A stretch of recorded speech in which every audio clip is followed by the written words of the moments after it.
Now at 5, CBS News Miami is tracking the tropics for you on this Friday. We're keeping an eye on a tropical wave that's expected to become our next named storm.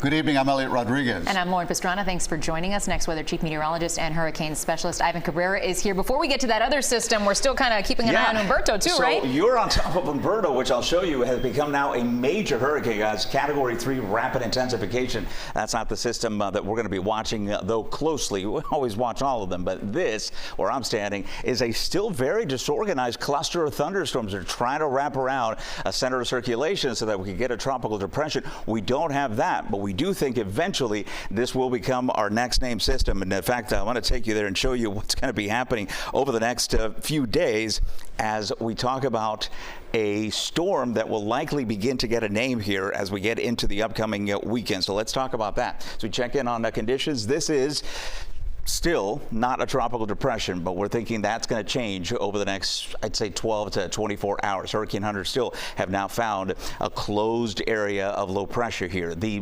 red blob you see there, that's not a cone, but that is generally where the track is going to be, and that's where conditions are going to become more favorable. I don't think this gets a name until we get deeper into the weekend. So I'll roll our next weather tropics track. You'll be able to see here. You see all the thunderstorms just kind of all over the place. That's not an organized system. Watch.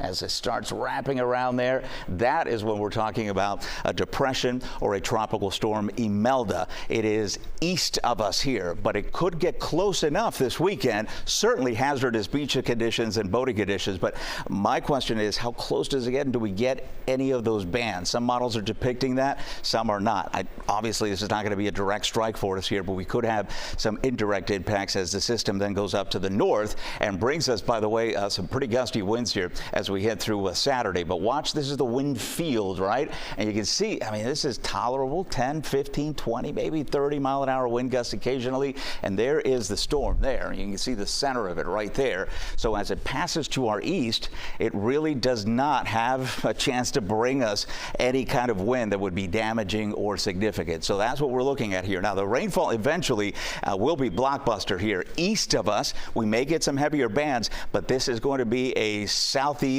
Georgia, North South Carolina storm as far as the heaviest rainfall. So